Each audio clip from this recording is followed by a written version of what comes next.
Welcome to the introduction of AltiGen's MaxCommunicator software.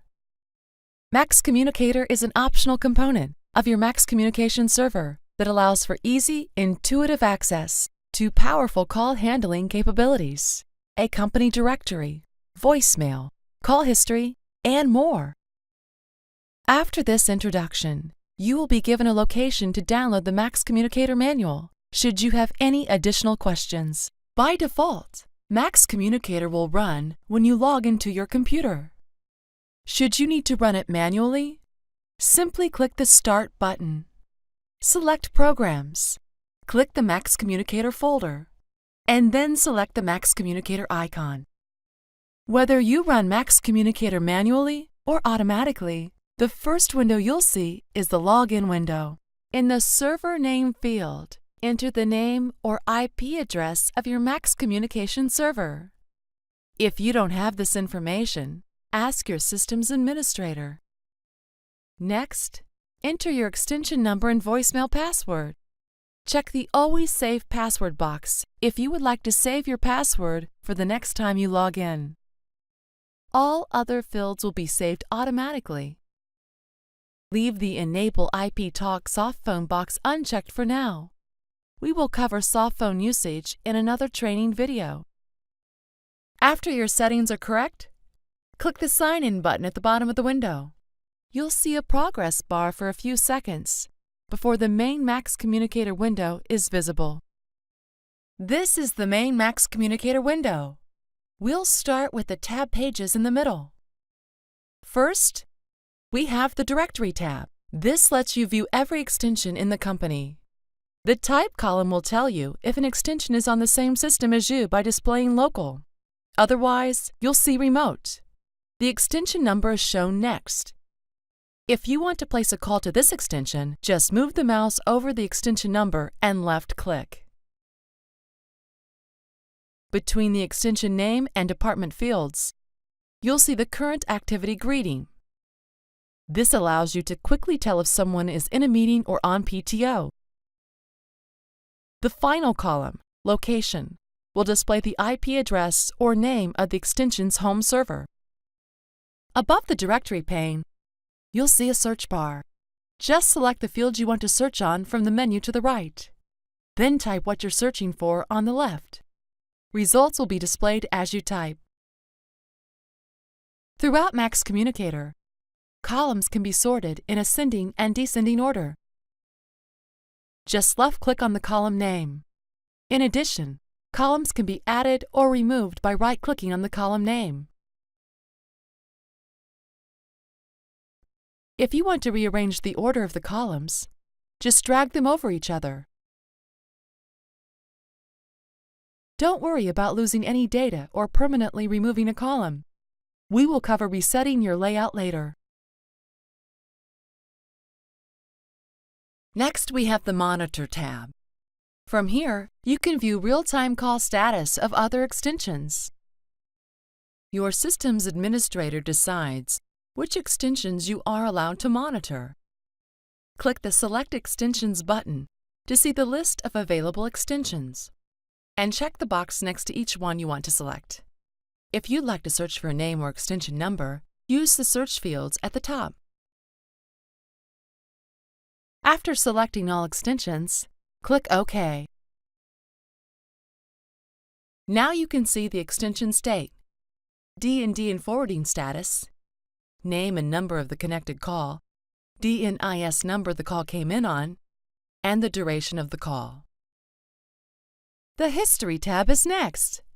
When MaxCommunicator is running, all inbound and outbound calls involving your extension will be logged on this tab. Here's how it works. The icon in the Direction column shows if the call was inbound, red, outbound, green, or missed, red with an exclamation point. Both the caller's number and name are displayed, and you can left-click on the number to immediately return the call. The date and time for the start of each call are listed next, along with the total duration of the call. The call's workgroup number is displayed if applicable. The final column, Notes, is activated by left-clicking in the row. If you want to make a memo about a specific call, this is the place to do it. As with the Monitor tab, you can search using the fields at the top of the pane. Don't forget the columns can be sorted by left-clicking, added or removed by right-clicking, and moved by dragging. The next tab, Greeting, allows you to manage your activities and their associated voicemail greetings. You can record a separate message for when you're in the office, in a meeting, or on PTO. Scroll through the list of activities and find the one you'd like to modify.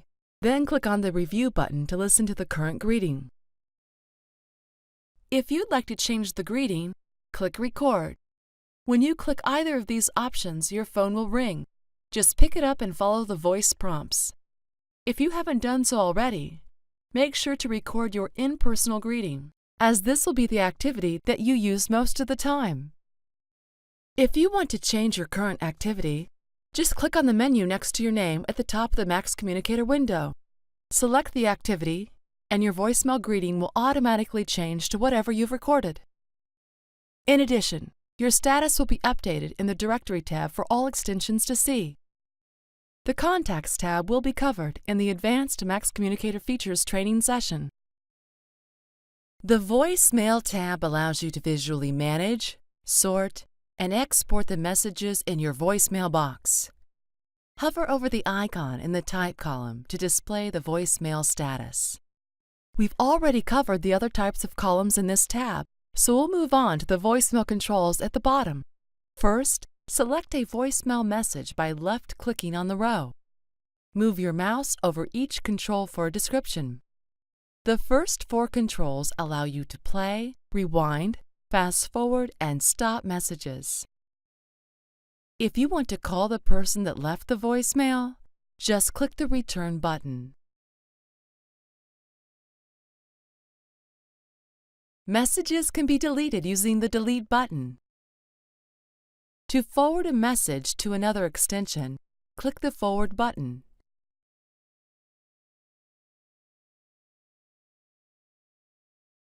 If you'd like to save a message, click Save.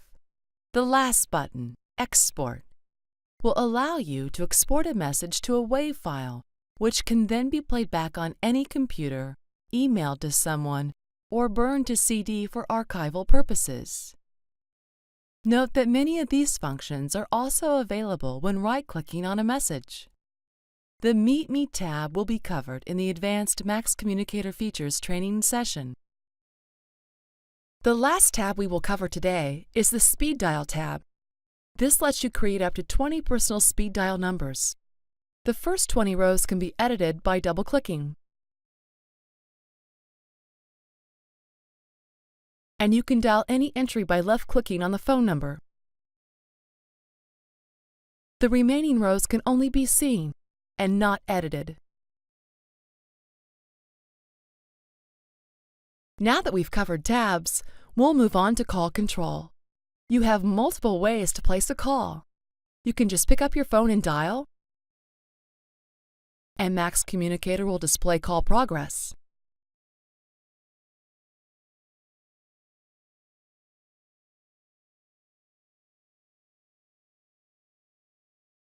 You can also use the dial box to type in the name of an extension on your system, and all matches will be displayed in the menu. Just left-click on your selection, then click the Connect button or hit the Enter key on your keyboard. Your phone will ring. Just pick it up and wait for your party to answer. If you don't want to select a name from the directory, just type in the number you want to dial using your keyboard, or click on the dial pad icon to bring up a phone dial pad. Make sure to put your outside access digit, usually 9, in front of any external phone numbers you want to dial. If you make a mistake and want to clear the dial box, click the gray X icon. Remember that you can also dial numbers directly from the tabs below by left-clicking on the number. To answer an inbound call, just pick up your phone or headset. The call state will change to connected. If your extension is set up for call waiting and you receive another call, you can instantly switch between calls by left-clicking on the state field for the new call. This will put your existing call on hold and connect you to the new caller. You do not need to hang up your phone. Switching between multiple calls takes just one click, and you can handle up to 99 calls at one time. Once you are connected to an inbound or outbound call, the call control buttons next to the dial box become active.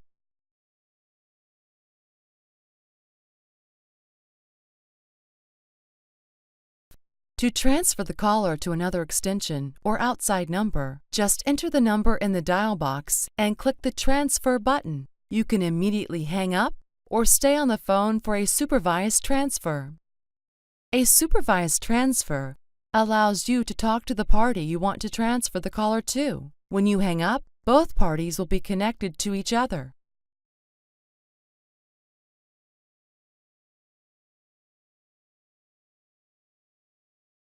Another way to transfer a call is by using drag and drop. Just left-click anywhere on the highlighted call.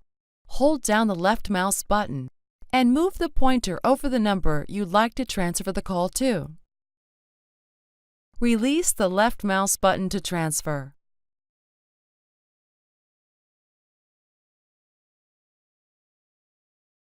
This feature works with the directory, contacts, speed dial, and monitor tabs. Just left-click anywhere on the highlighted call. Hold down the left mouse button and move the pointer over the number you'd like to transfer the call to. If you'd like to send the caller directly to a voicemail box, click on the To VM button. Select the voicemail box and click OK. This feature also works on calls that you have not yet picked up. Just left-click on the caller, click on the To VM button. Select the voicemail box and click OK. If you would like to conference in one or more people with your connected call, enter the number in the dial box and click on the CONF button. You can complete the conference by clicking the Yes button when the called party picks up. Remember to dial the outside access digit, which is usually 9, before any external phone numbers.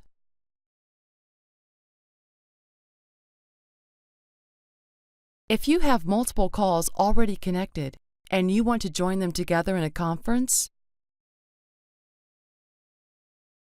just right-click on each call you'd like to conference and select Join to Conference. You can remove members from the conference in the same manner, using the Drop from Conference option. You can also drag and drop to initiate conference calls from the tab pages below. When you have a connected call, just left-click on a phone number in a tab, hold down the left mouse button, and move the pointer over the connected call. Release the left mouse button when ready. This feature works with the directory, contacts, speed dial, and monitor tabs. On the top right-hand corner of the MaxCommunicator window, you'll see both voicemail and DND status buttons. Clicking on the voicemail button will open up the voicemail tab and show you the total number of unheard messages. Clicking the DND button will toggle the Do Not Disturb feature on and off. When DND is on, all calls to your extension will go straight to voicemail. The last configuration option we're covering in this video is resetting the MaxCommunicator layout. If you've made any mistakes with tabs or columns, just click on the gears icon and select Tab Layout. Check the Restore to Default Layout option and click OK. Should you require additional assistance with MaxCommunicator, access the Help file by clicking on the question mark icon, then the Help button. You can also find the complete MaxCommunicator manual online at www.altigen.com. Click on Customers and then Product Manuals. An additional training module will be available for MaxCommunicator's advanced features, including call handling configuration, OCS integration, Outlook integration, conference bridges, and the IP Talk softphone. Thank you for viewing AltiGen's MaxCommunicator training video.